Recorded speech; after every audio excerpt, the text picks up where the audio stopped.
Okay, I guess we are good to go.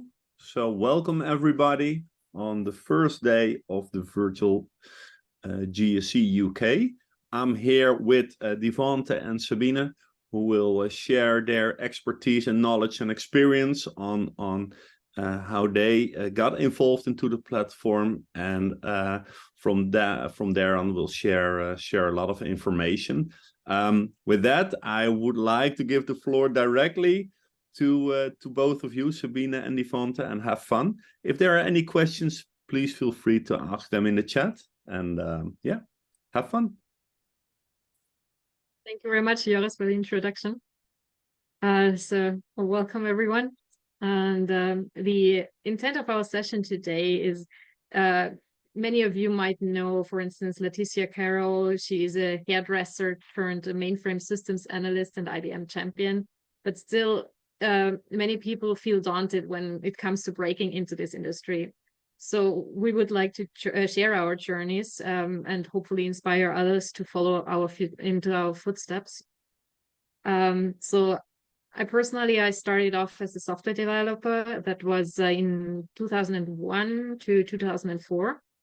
And by the way, the company that I worked for back then, we had a couple of COBOL developers as well. So I heard about COBOL back then already.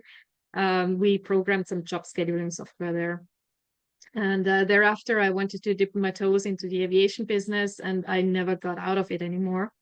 I was a flight dispatcher and a ground ops manager for a private jet company. And since more than 12 years now, I fly a Learjet 60, which is a private jet. And I got curious when I saw the green screen and heard about Master the Mainframe a couple of years ago. I don't know if you know Master the Mainframe still. It's now what it's called IBM Z Explore. And that brought me into the IBM Z Student Ambassador Program 4 years ago. There, I also help new ambassadors as an ambassador captain. And due to my advocacy for mainframes, I was nominated IBM champion last year as well. And up until I met Devante at the ambassador program, I only knew the band Mother's Finest comes from Atlanta. That was the only thing I knew from Atlanta. And then I met another person from there. So Devante, he's an awesome mainframer and an IBM champion at heart. And Devante, how did you get into mainframes and into the ambassador program? Wow, thanks, Sabine. So I got into the mainframes through my university. So during my freshman year at Albany State University, I applied to be an IBM program called IBM Accelerate, which is basically an 8-week summer virtual apprenticeship program where they teach you all the ways of being an IBMer, but then also it really did help me learn foundational skills about software development and being a software developer. So I learned a lot of HTML, CSS, and JavaScript during my time, and I really enjoyed it. And this led me to go back to my professor. I said, "Hey, I want to do more stuff with IBM. Do you have anything for me?" He said, and he told me, he was like, "Go on LinkedIn, and I'm pretty sure you'll find something." So I was scrolling LinkedIn one day, and I saw the link to apply to be an IBM Z student ambassador. At the time, I had no idea what Z was or what a mainframe is. I just thought of like, hey, this is a cool program with IBM. Who would I be to say no to that, right? And since my very first day of being accepted, I've just loved every minute of it. I've got to learn about what mainframes are and how important they are to our society and our world today. And one of the many joys that I loved doing as a student ambassador was talking to my friends about it, telling them about mainframes, telling them the importance of it and why it's so crucial to go out and get job roles within this field.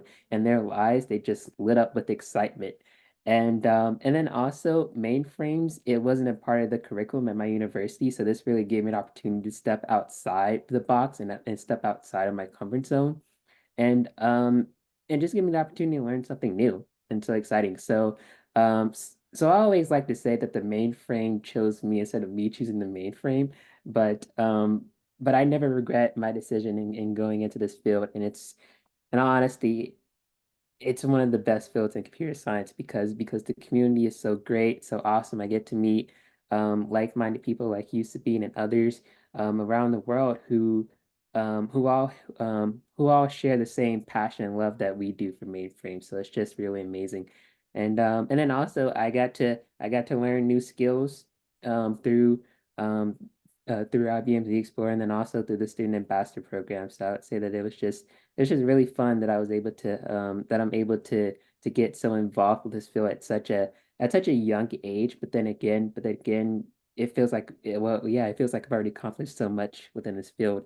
And and by me taking the step into going into mainframes, it landed me an internship with IBM. So I was an IBM technical specialist working with clients in data and AI, helping them build out their DBT solutions on ZOS. And now I'm working full time at IBM as a Z technical specialist, working with both hardware and software. So I don't get to do just one. I get to do both things that I'm incredibly passionate about. So That's awesome. I mean, this program offers so many opportunities for us, right? And when you say about your curriculum at university, it reminds me, in my university, the same. Like you look for something about mainframes, this just simply does not exist at my university. Any of the books, any of the material that we have, we talk about floppy disks, we talk about uh, really ancient stuff as well, but not mainframe, which is 60 years old but still in use. No, it simply does not exist. I organized an event in for the ambassador program once, and I invited a professor of my university there, and he was really, mainframes, they still exist, really? I was so shocked. I was okay, I need to change that. oh yeah, I've definitely had the same reaction at my events. In terms of there are professors at my university, they're just like, IBM still uses mainframes. I thought they got rid of them a long time ago. And I was like, no, they're still around, they're still relevant, they're still up to date with current trends in computer science technology. And they're just like, wow, we well, you know what? We should really invest more into mainframes here because it's still so relevant and still so important. And this actually led one of my professors to take a couple students to share a very important mainframe conference. And this was one of the very first moments that I really love as an ambassador, in terms of I talk about it every day, I'm telling students about it, but actually seeing it in person, seeing this amazing community in person, learning all about the different technologies, and then actually seeing a physical Z16 system in real life. I was like, I told him, yeah, I told him, I was like, you see this, guys?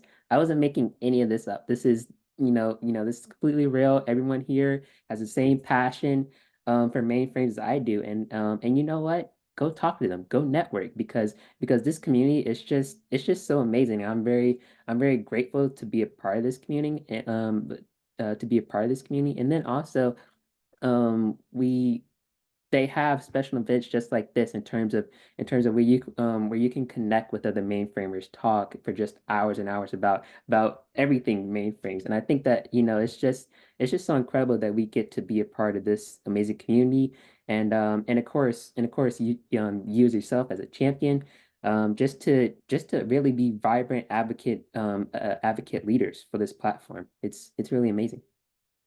Yeah, I think IBM is doing a really great job in having that program and developing the program further, because they close the gap there that where we lack the education at university. We get to know about the technology. We get to do all the C Explore challenges. We get access to interskills, so we have so much material to learn from. We get connected with the mainframers, and like you say, I mean, also my experience, they are all so welcoming. I mean, I I wrote a message once for an event to Isha Shirin Powers in California. I mean, she is the crypto queen, in my opinion. She is amazing. She knows so much about cryptography. She's so passionate about it.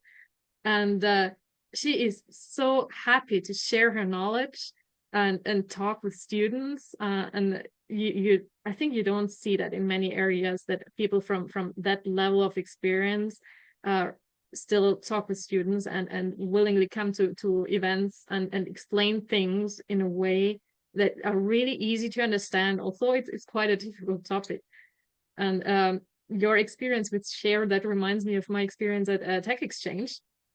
So because of the champion program, I had the opportunity to attend the Tech Exchange in Barcelona in January. I went there with a fellow student of mine, and that was amazing. I mean, I knew a lot of mainframers from interactions from LinkedIn or from events, online events, but meeting them in person, that was so special. I mean, first of all, it was huge. There were so many people.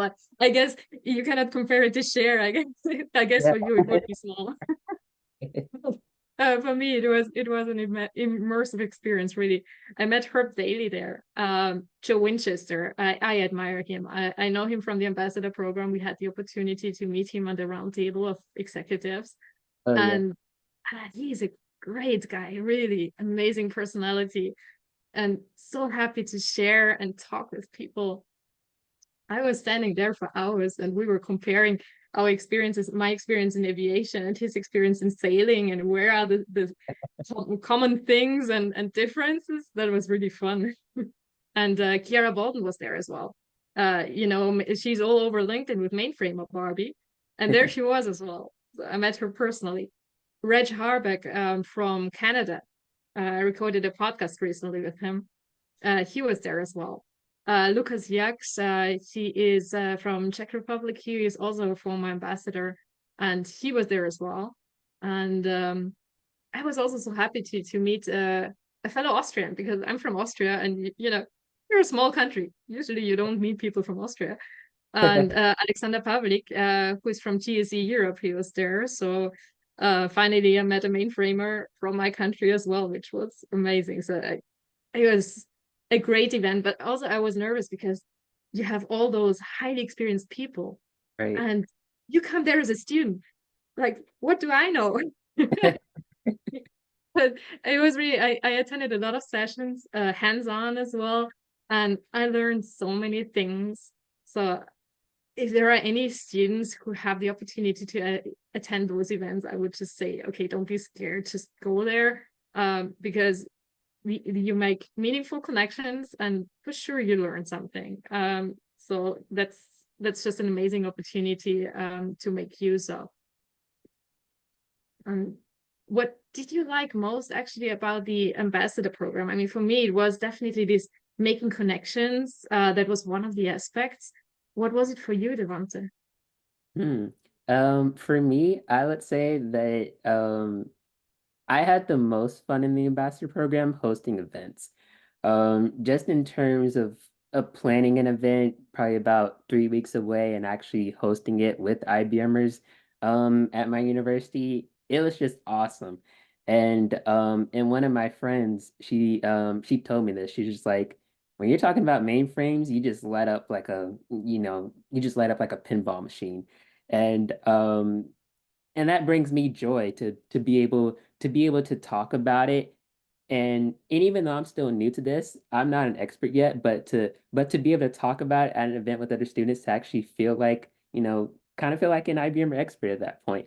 And then after the event, the students just have so many questions in terms of, how can I get into mainframes? I want to learn more about this. Do you have any other resources and information? I'm like, yes, I do. And it's all available to you. You can go and earn badges on Z Explorer. You can go through the fundamentals and concepts and the advanced challenges. I've been through them. So if you need help, I can help you.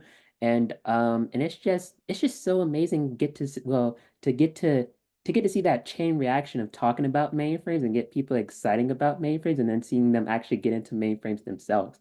Um, I I have a lot of my friends who didn't know nothing about mainframes, and because of me educating them about mainframes, they're now in mainframe careers of their own. And I really do enjoy just seeing that progression from not knowing much about mainframes, or just think about like, oh, the mainframe's like, oh, technology, I'm not gonna use it. And it's actually becoming advocates for this platform, just like us, Sabine. And I would say another fun aspect for me in the ambassador program was just getting to network with other people. When I initially applied to the ambassador program, I thought it was just for people in North America, but no, the program is worldwide. So you can connect with people all around the world and just hear about different people's experiences and journeys. But yeah,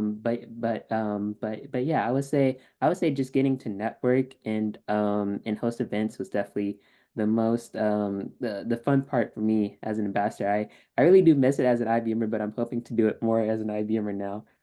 Sabine, how about you? What's your favorite part?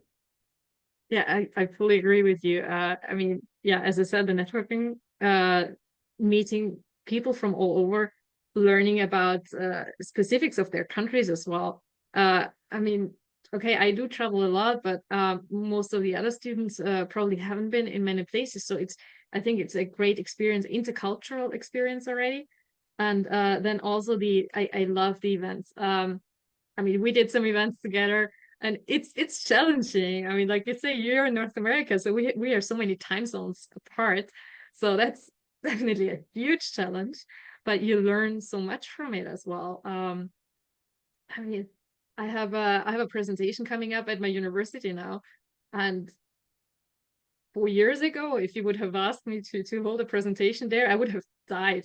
And now I'm like, okay, presentation is prepared, no problem. Yeah, I'm gonna rock that.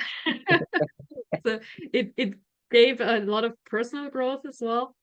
Um, so not only the skills, the mainframe skills, the networking, but also this personal growth that I could see, and also that you learn how to set up events, what you need to do for it.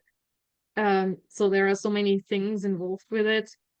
So it really helps, and I think prepares better for future jobs as well.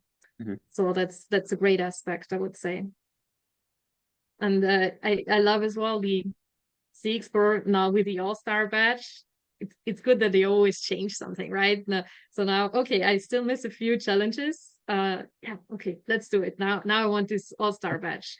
And I want to learn more on, there is an assembler course. Okay, let's do that one. So it's always a continuous learning experience. That's really Oh good. yeah. We definitely want to be lifelong learners as IBMZ advocates. And I will always remember this quote from one IBM executive I talked to, and he said that you always want to be curious, you always want to be learning more, and IBM Z Explorer delivers that in terms of just like you said, there's always something new, there's always a new badge to earn. I'm still working on my All-Star badge right now as we speak, but then again, it's really hands-on. And I feel like that's something that you can't get anywhere else besides IBM Z Explorer. And once you complete the fundamentals and the concepts and the advanced challenges, there's still so much more stuff to do and learn about. And I think that it's just crucial for us to go out, learn as much as we can, but then also share that knowledge with others.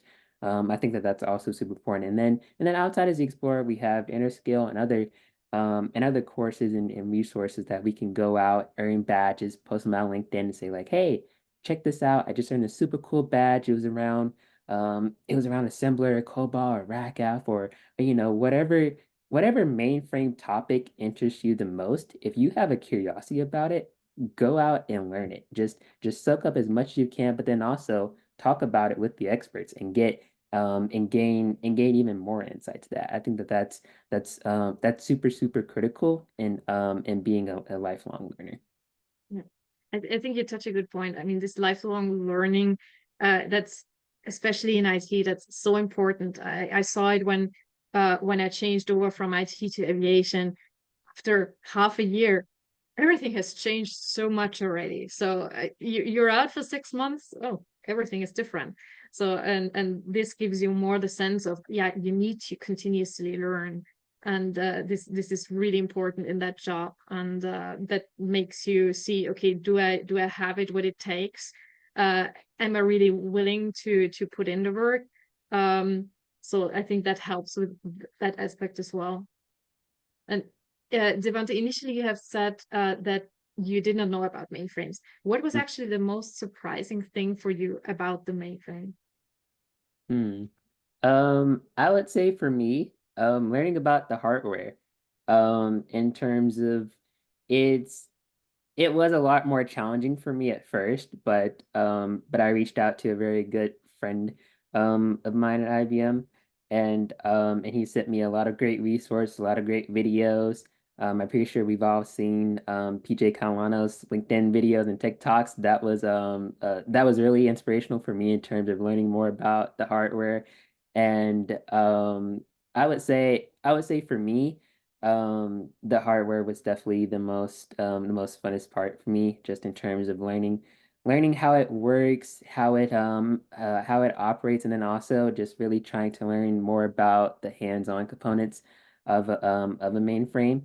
And that's always been my interest at heart, because I've always felt like I've been a hardware guy. But then also there were some things in the software side that I really did enjoy, primarily databases, working with DB2 and data and AI during my internship was definitely crucial for me.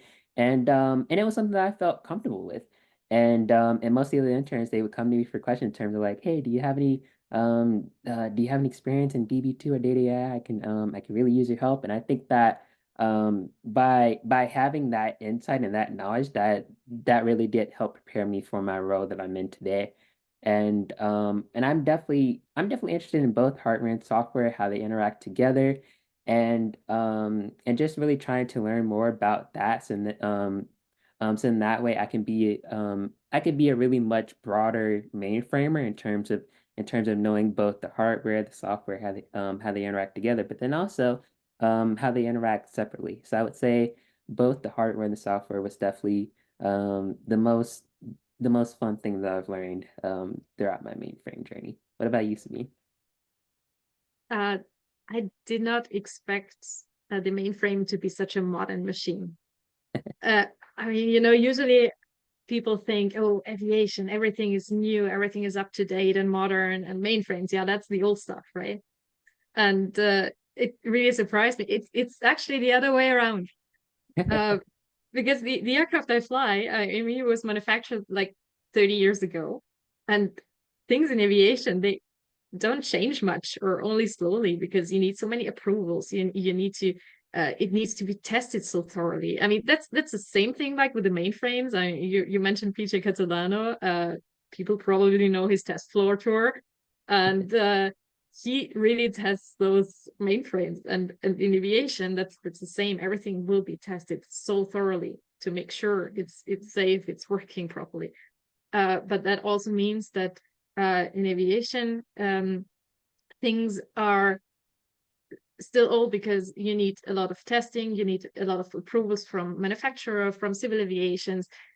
People need to be trained, so all that costs so much money. So people don't really want to touch anything. So, for instance, the aircraft I fly, if I want to do database updates, my serial number, I do it within Windows XP laptop.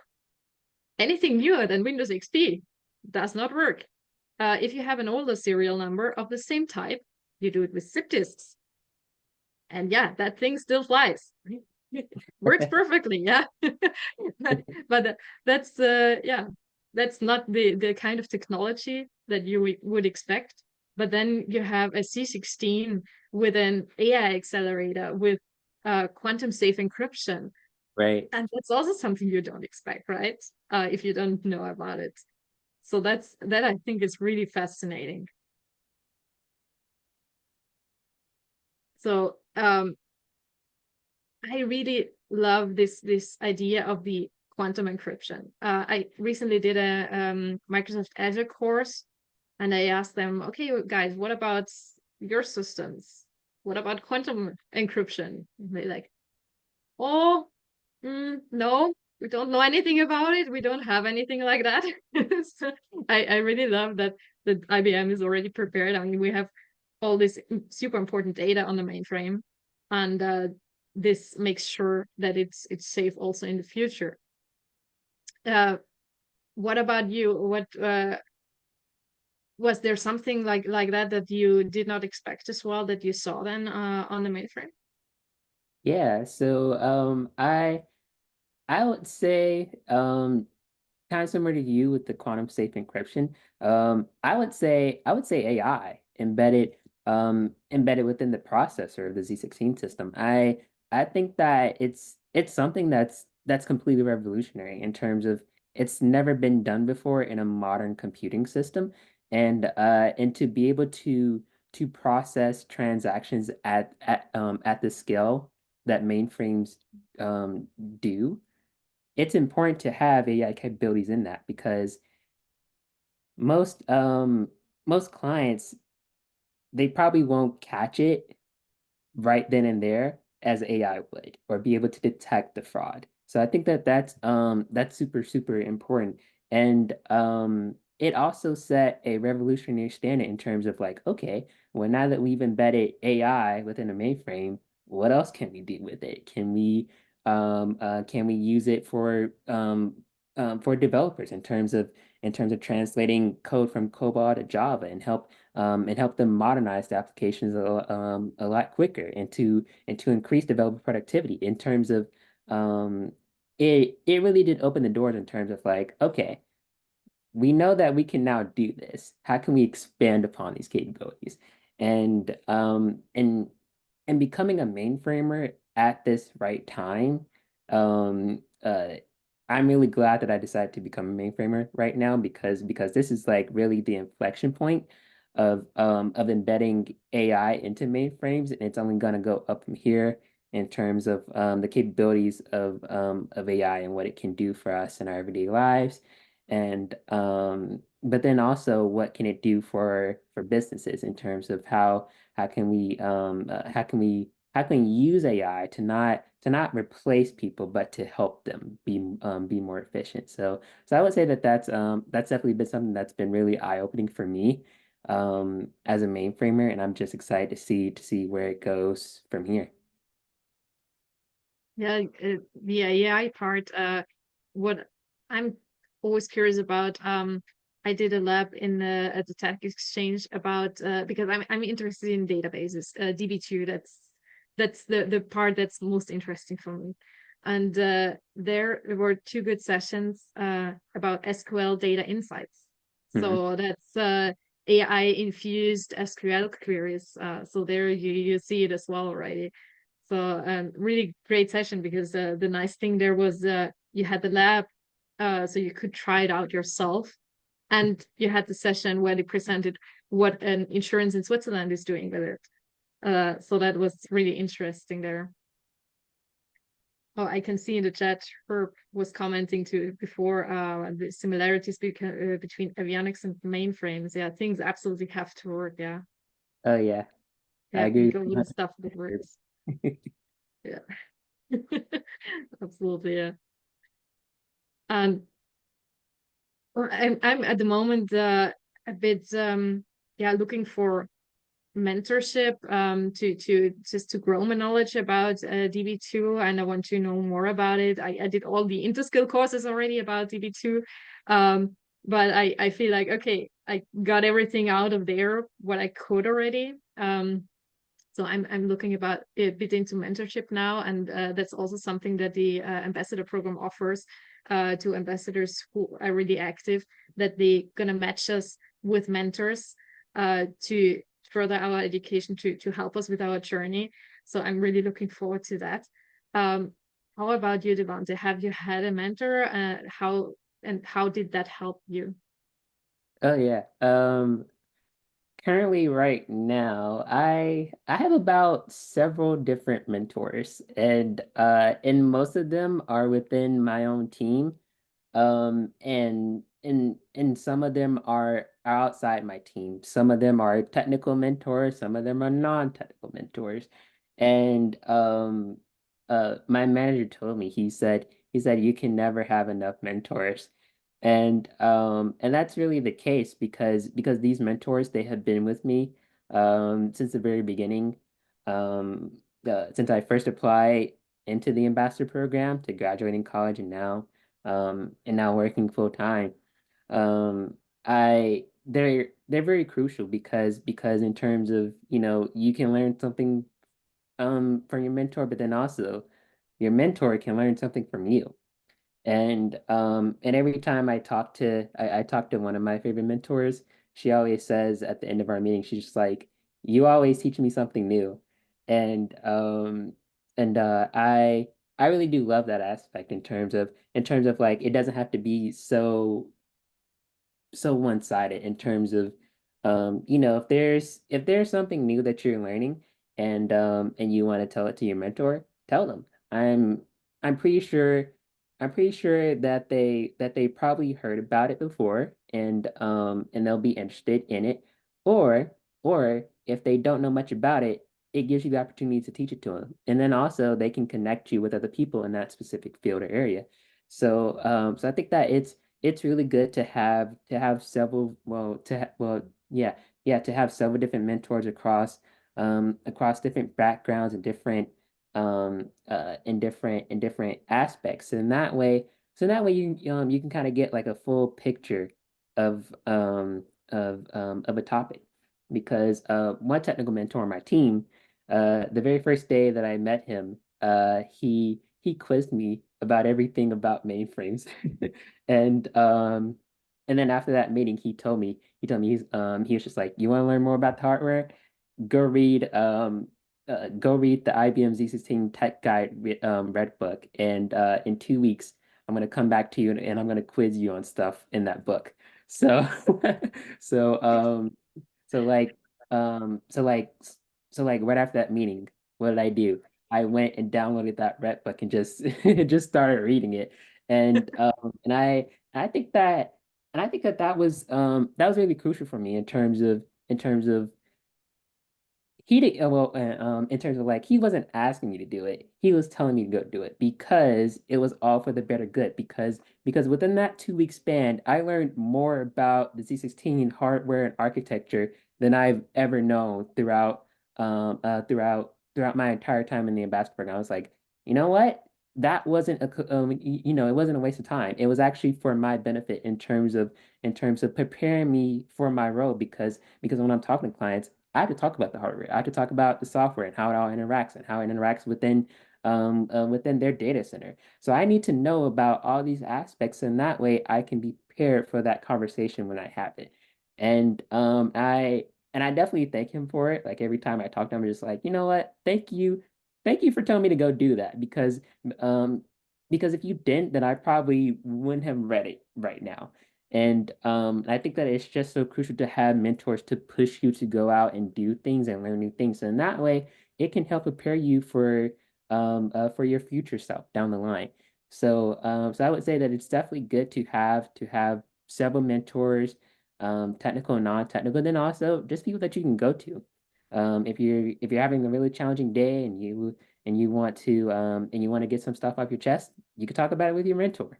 And most of my mentors, they've been super nice, super welcoming, and even if they needed something from me, they would just ask me and I'll be able to help them. So I would say that having a mentor is definitely it's definitely one of the greatest joys in life. And I would say that, once you have one, get another one, get another one, get another one. And like I said before, you can never you can never have enough mentors. I love the aspect that you say, okay, it's not a one-way street. Yeah. Because I mean, you go there, you think, okay, I'm a student. What do I know? I can only learn from that person, but that it's a give and take. I love that. Yeah. Ah, Herb says, Mentos, don't forget to be one. Yeah. Yeah, but it sounds really helpful to have several mentors, like you say, to have different points of views and to cover different areas. But I ask now, I would say a mentor of mine, okay, now maybe have an opportunity for an internship. Shall I go with a DBA path or a DB2 SysProc? I'm not really sure. I mean, what are the tasks? What do you recommend? And it's great to have a person to bounce off some things and ask. And they have so much experience and can give a good point of view. But like you say, I think we might be able to bring some new aspects in as well. Oh Um, yeah. I see that Herb just put in the chat, mentors, don't forget to be one. And it just reminded me of this point. I'm I'm also a mentor to other ambassadors currently in the program right now. And right now I kind of share the same sentiment as used to be in terms of like in terms of like, wait, I still feel like a student at heart. I'm still young, and yet I'm a mentor. And and it hasn't set in yet, but I still kind of funny in terms of like, oh wait, I have mentors, but then again, I'm a mentor to someone else.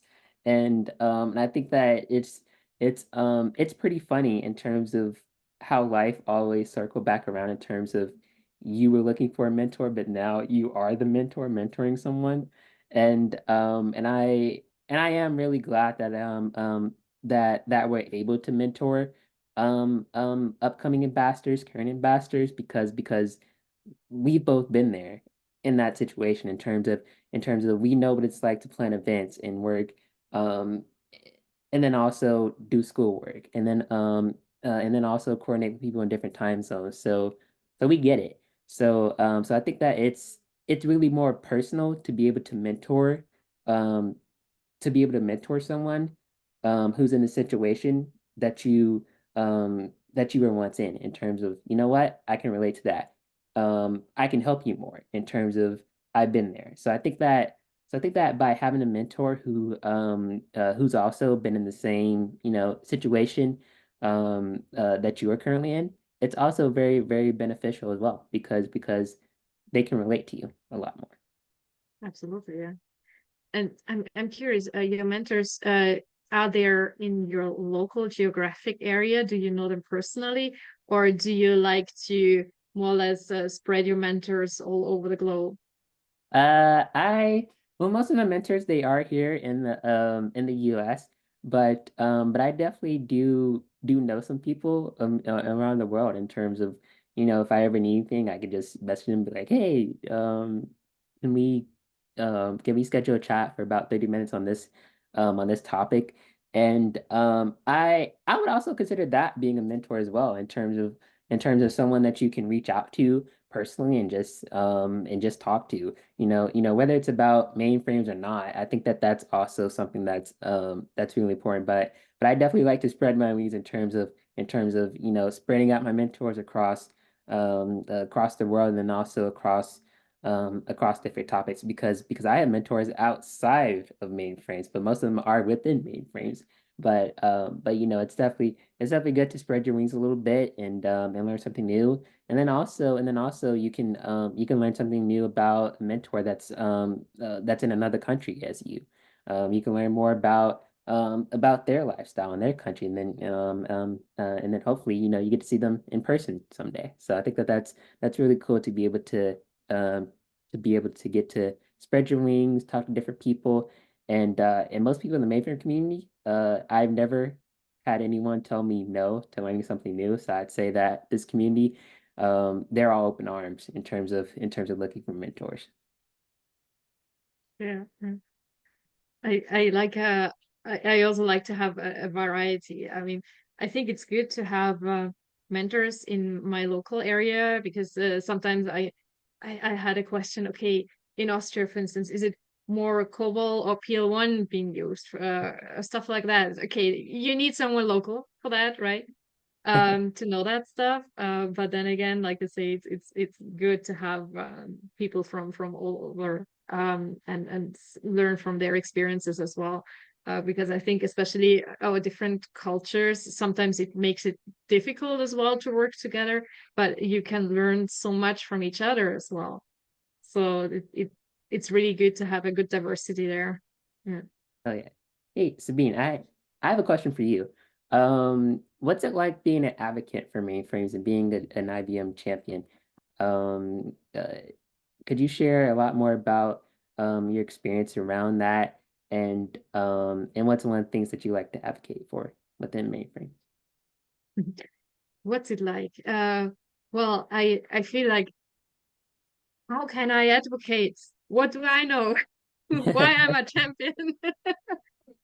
So yeah, I definitely have those days. But I love talking about those machines because, as I say, I think it's fascinating what they offer, how they work, how they are still around. So I love sharing that. I love sharing that passion, and I love making the connections with my other passion, with aviation. So I think I have the feeling that's something people are fascinated about as well a little bit. So I like to try to connect those two. Mm, And I already saw, yeah, despite my position, despite the level of knowledge I have, like you said as well, I can still help people. There were young mainframers who just started out with a job, and I also, okay, here you have resources there to learn about this. I can send you some links about those courses, and here is something more, and here is a person that would be good to talk to for you, and here is an event. So it's really, I really love that it's you can still help people, no matter in which position you are, no matter in which stage of life you are. You can still help people with advocating, with sharing information. So that's the thing I love most about advocating, I would say. What about yourself, Devante? yeah, I would say that I really do enjoy advocating about the mainframes in terms of posting about them on LinkedIn. Um, you may have seen recently that I started doing mainframe meme videos.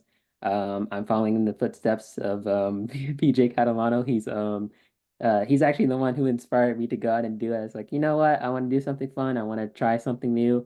And PJ, he taught me everything I know. So right now, I'm working on that. But then also I do still have that question pop up in my head in terms of like, man, what am I gonna talk about this week? Or I gotta find something new to talk about.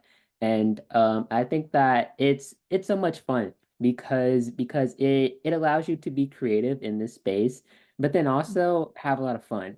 And I learn best as a visual learner, but then also someone who has a lot of fun. So I think that combining my passion with mainframes and funny internet memes and videos, you know, it's a match made in heaven in terms of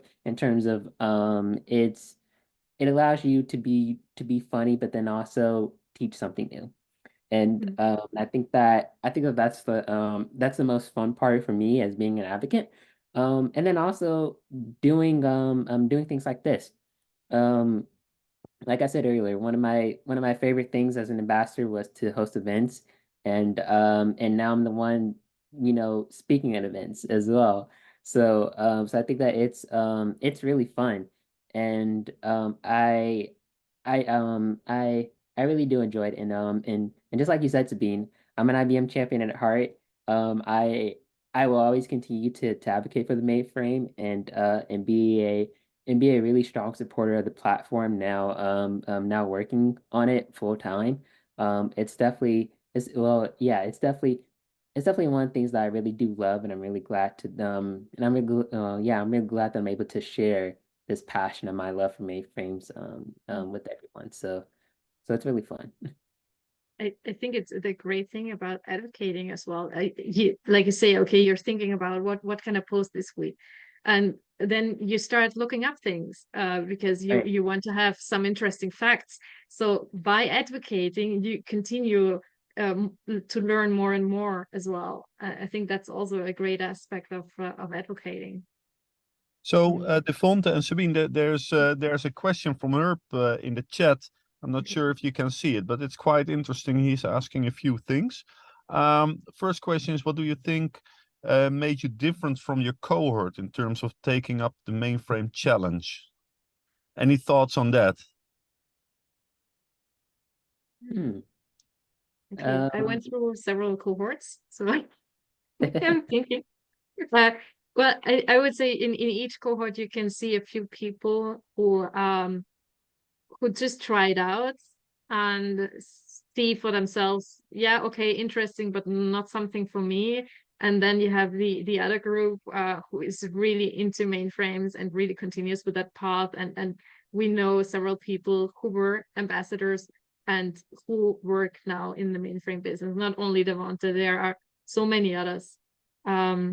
So I think that's the big difference. Devonta, what about you?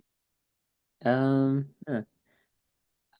I would say, um, I I got the chance to be a part of three cohorts during my time in the ambassador program.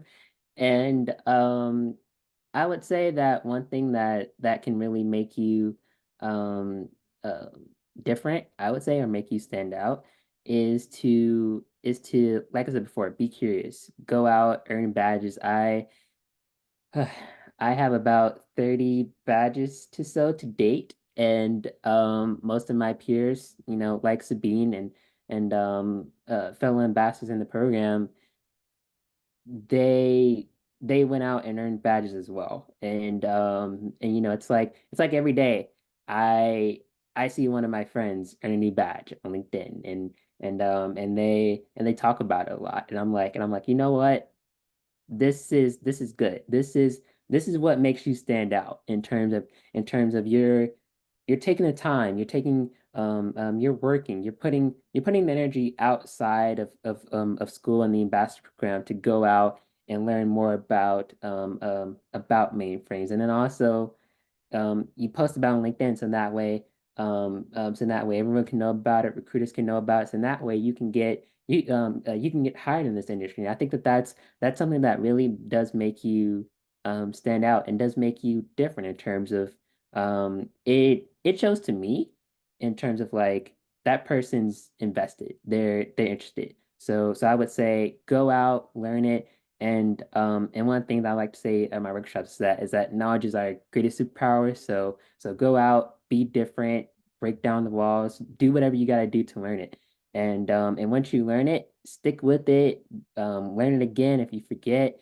But definitely build up that base foundation, so in that way it can prepare you um for the long haul, I would say.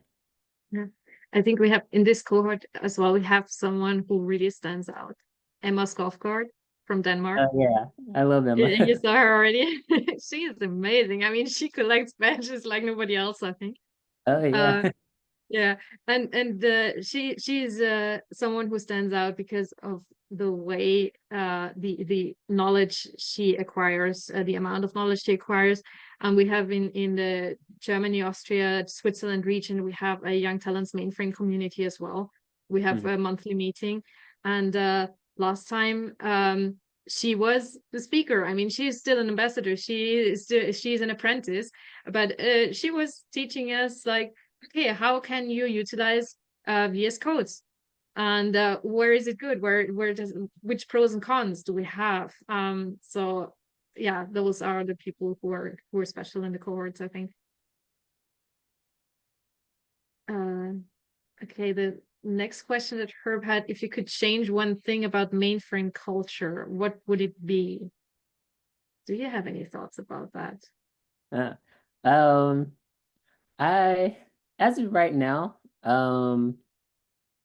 I really want to invest more in people of color going into mainframes. It's definitely something that I've been an advocate for, being a person of color, coming from a historically Black college and university background. That's something that I really do enjoy advocating for, and there are great professors out there at these institutions. My own professor, Dr. Robert Ower, and then also Dr. Cameron Say.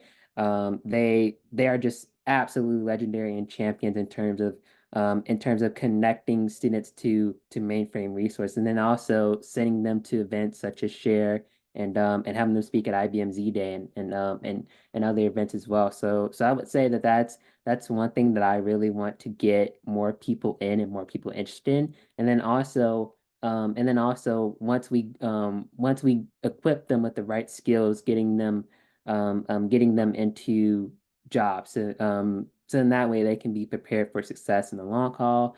And then also it just makes the mainframe community more diverse. And I would say that that's definitely something that I'm really an advocate for.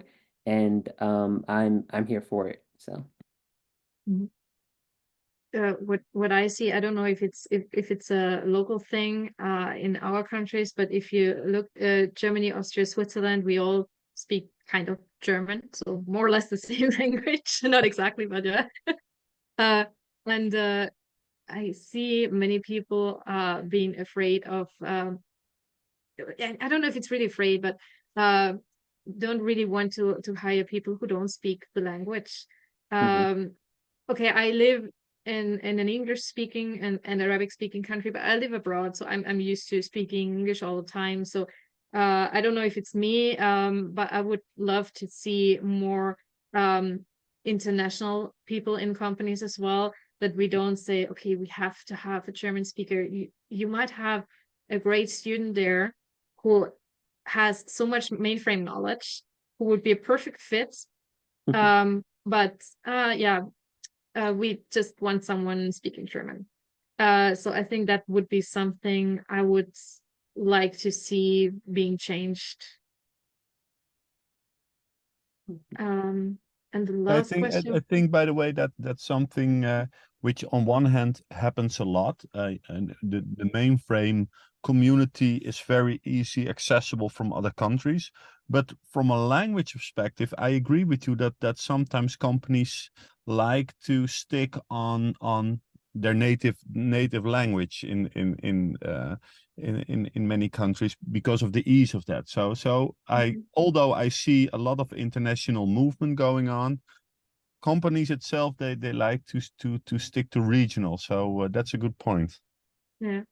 But also we had the discussion during one of our Young Talents Mainframe community events a few months back, and I asked several companies, okay, do you already speak English at the company as well? Do you already have international personnel as well? And it seems like it's moving into that direction. So it feels like there is change coming up. Yeah, and also the university activities that we do also encourage people to be attracted to companies outside of their company. So we try to nurture that from IBM sides, from the community sides as well.